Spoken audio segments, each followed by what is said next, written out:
Hello, everybody, and welcome to the channel. It's Paulie, Esther here. And as you've seen me mention in my last couple of videos, today, October the 18th, is Dedoba Day, DBD Day in Japan. It's a nationally recognized anniversary.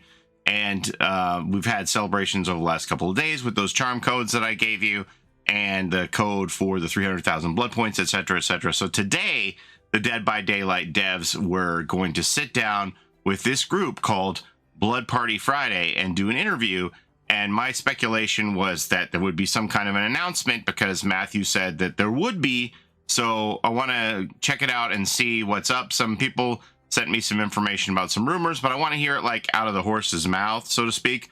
So I'm going to sign up for one of these Open Rec TV accounts, and I'm going to watch it, and if there's anything that I think is worth noting, I'll report back to you. So let's go get started. Okay, so this is tricky because obviously the 4 gents down at the bottom speak Japanese and the 3 devs don't. So this was like cut up so that they could have translators, and the devs kind of just sit and they don't really know what the Japanese guys are saying. And then the translator fills them in and then they give their answers in English, which is great. But for me, you know, I can hear the answers, but I don't necessarily know what the question is that's being asked because I don't speak Japanese. So I'm trying to piece it together by the answer, what was asked. So it was a little tricky. The beginning of it, they just talk about whether or not they've been to Japan, you know, what Japanese cuisine they like, what movies they like to watch, things like that. There are a few moments here, though, that have, you know, things that I think will be of interest to you. So this is about silly killers, I guess. So, well, because they laugh, and then we'll see Dave's response here. Yeah, well, I can say that we are joking around with killers like that for sure around the dev team. We've also talked frequently. Yeah, Christine, you know, like what about a car killer? But an ocean map sounds kind of terrifying. I like it. なんだろうね、みんな泳ぐのかね。泳げるし、ところロープつけて、溺れたりして、溺れたりなんかもするだろうしね。広がりそうですね。ギミックは楽しみですよね。I don't know. I can only imagine that they're talking about Jaws or something like that. Like, I really don't know. I have no idea what it is. But when I hear, you know, Dave talk about Christine, I can only assume that they're talking about jokey kind of killers, like Jaws and the terrifying ocean map there. It would be nice, though, to have an ocean map so we could have, you know, somewhere that we could wear all of our waterfront massacre cosmetics, right? So I thought that was an interesting question. All right, let me find something else. Okay, so this part is part that I alluded to that I thought there might be some revelation here, talking about whether or not there would be any Japanese IPs coming to Dead by Daylight anytime soon, and I'll let you listen to Matt's answer on this one. This is almost impossible to answer because as soon as we start naming different properties, it's too much information already. But what we can say is that we absolutely are inspired by a lot of Japanese creation, and there will be more collaboration coming in the future for sure. ってことは今ねもう答えてますよね。今なんかあるってことですよ。今注目してるものがあるってことですよね。はっきりさせますね。何かとは言わなくていいですよ。何かには注目してるってことでいらっしゃいますよね。注目はしてる。I can't answer that. いや、そうですよ。ちゃんとアンサーです。Okay, so, you know, obviously Matt's not going to say exactly what it is, but there is, as I suspected, some Japanese fan service on the horizon. I had, when I put this idea forward, that there might be some revelation here in my last couple of videos, some people approached me and said that, now, you have to forgive me, my manga, in like my knowledge of manga and or anime is very minimal at best, like next to none. They had my friend Mia told me that Jujutsu Kaisen is coming to an end, and I remembered that Mathieu had said that they like to, with their partners in the interview that King did that I sat in on, that he said that if somebody has something coming up, like a special event, that they like to do tie-ins and then they can help one another as partners. And my friend Jane had mentioned to me that Tokyo Ghoul is having an exhibition right now, or I guess it's coming up in a couple of days, next week, to celebrate their 10th anniversary.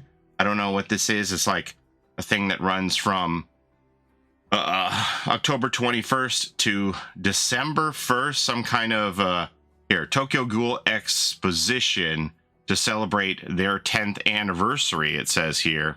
I don't know what all is involved. I know next to nothing about Tokyo Ghoul, but that does seem to fit in line with an anniversary. That's something that Jane ran up my flagpole and said that I should consider. So there's that. I've also heard people say that when I said that there was some Japan fan service, one of the biggest things that would be out there would be obviously the Grudge, Kayako, right? Did I get that right? Kayako from the Grudge would be an option for a killer. So yeah, I mean, it's nice to hear Mathieu say that something is on the horizon, but what that is remains to be seen. I thought maybe they were gonna like give a spoonful of pablum to Japan and go, you're gonna find out about it first, and I'd have something concrete to tell you, but I don't. All right, let's see what else is here. Okay, now this part I don't know what is actually being said. I've seen some people say that it confirms that they're going to make an all-kill Trickster Studio map in the future. I'm not sure that's the case. I don't know the question. So for anybody who can actually understand what this man is saying in Japanese, you can fill me in. But, you know, I'll let you hear Dave's response as well. だから僕らがこう考えてることとかもう何歩も先に行ってるんですね。そうですね。もう本当にいや素晴らしいです。はい。実際に実現する、例えばニューヨークとかロサンゼルスや日本の渋谷とか、そういう実際にあるところをマップにする可能性あったりしますか？いや気になりますそれ。確かに。Now to me it sounds like he's doing stacks like skyscrapers, New York. I hear New York and Korea. I don't know. You'll have to fill me in. Here's Dave's answer. Never say never, for sure. You know, when we released the Trickster chapter, there was a city lobby, and we know that a lot of our players would love to be able to play in that map that, you know, was never developed up until now. But making a city map in Dead by Daylight with skyscrapers and, you know, large vista, big roads is one hell of a challenge for sure. But it's something that we have in our list. Okay, so I've seen people say that means that they're working on an all-kill map. This is a question that I have asked Mathieu. King and I have asked Mathieu annually because I know that people want it. Dave confirms that they know that people want it and it's on their list.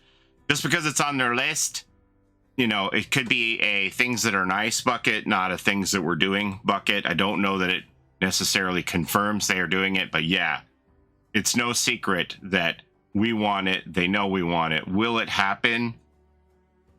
The never say never just kind of makes me think, you know, it's on a back burner. We've discussed this at length with Mathieu about how many maps they can physically do a year, and it just seems like these chapters that went by that don't have a map, it isn't in the forefront of their minds to get those maps done retroactively. It would be nice, but yeah, I don't think this confirms that they're working on it at all. Just that they acknowledge that we want it. And again, I don't know the question. It could be just talking about like a more city style map with skyscrapers and stuff. I don't know. All right, next. Okay, now this is a question that Janick is answering about changes to killers. I don't know what is asked specifically about upcoming changes to killers, but Janick says that he knows that Myers is being looked at here. Yeah, sure. I'm not part of the live team, but I hear a bit of what they're working on. I don't know when this is going to happen, but I know that it's being discussed now, but Myers is one that is really heavily looked at. But other than that, I don't know. I will need to check just to be sure. Oh, シェイプ。強くつく調整予定かもしれない。いやもう全然シェイプって今まで全 So these are those jump cuts that 然 go back and 手 forth 心 with 加 the えられてあまり translator. 来なかった。ほとんど変わってない。ほとんど変わってないちょっと変わったぐらいですよね。そうですねなんで急にほとんど変わってないのになんで急にこう変えようってなったんですか？ I think that's one reason why it's been that way for so long that we're looking into how we can make it more interesting, survivor and killer. Not big change, but just like fine tuning and feedback and elements to make it feel better to play. 楽しみですね。楽しみですね。一番好きなキラーなんで。そうね。 So that's reasonable. Myers is on the list of ones to just kind of freshen up. Not going to be big changes, fine tuning to make it fun for both sides. I like that idea. All right, next. Now this part, again, I don't know the exact translation, but it seems like they're asking about secrets in Dead by Daylight. And Dave takes this one. This is a pretty interesting bit to me. This was towards the end of the interview. It was a half an hour interview approximately with all of the cutouts for the translations. There's a half an hour left. I'll have a link here if you want to listen to the whole thing in its entirety in the description on OpenRec TV. So here we go. むしろ、せっかくねもう集まったじゃないですか。もうここで聞かせていただけるならまだ暴かれてないヒントお聞きしたいです。まずそれが本当にあるのかどうか。なんかラクーンシティであるみたいなことをお願いします。聞いたんですけど。Wow, okay. Yes, there are deep secrets. Deep secret? Hidden deep secrets. Hidden in the maps of DBD. And there is a plan to eventually give a little bit more to put you on the right track. So that's the only thing I'm going to say right now. There is also a lot of foreshadowing. So a little hints of what's to come in the lore of Dead by Daylight. So you can go deep into that as well. キャラクターストーリー。キャラクターのストーリーってのはそのキラー側のストーリーですか？あ、確かに。そうなんだ。どっちだろう。 It could be on killer side. It could be in the tomes. So any little bit of story we write is not standalone. It links to events that happened in the past or could happen in the future. Yeah, so the secrets part, I really like that. I love the secrets, the golden toolbox hunt, all of that. It's very encouraging for me to hear Dave say that they're going to give us some hints so that, you know, things that we may have missed or overlooked in maps that have connections are of importance. I would love to be pointed and pushed in the right direction, even for some of that stuff. So I can't wait to see what all of that means. Probably the biggest thing that I have overlooked that I should have made a video about a long time ago, because I think it's probably a character that could come to the game that is in the tomes, would be Red Crane. So that's probably a video that is long overdue on my part to explore Red Crane. That would be, in my opinion, the most logical character to come out of the tomes, the same way we saw Hattie come out of the tomes and come into the game. But I love that narrative where everything is wrapped up and there are these hints and things. And that was one of the more interesting parts of the interview for me anyway. Okay, so that's all I have for you for the Blood Party Friday interview. Again, I'll have the link to this in the description if you want to go check it out yourself. I thought it was interesting. There wasn't any huge revelations like I had hoped that would come out of this, but you know, there's something there on the bone to talk about and keep us thinking, which is what I always enjoy. But that's all I have to show you today. As always, thank you so very much for watching. I appreciate the time you spend here with me on my channel. Don't forget to like, comment, and subscribe, as it helps the channel a ton. And don't forget to take care of each other in and out of the fog, and we'll see you next time. Have a great day, everybody. Bye-bye. It's a Gen Rush life for us. It's a Gen Rush life for us. Set a hiding, we do gens. Set a randoms, we got friends. It's a Gen Rush life.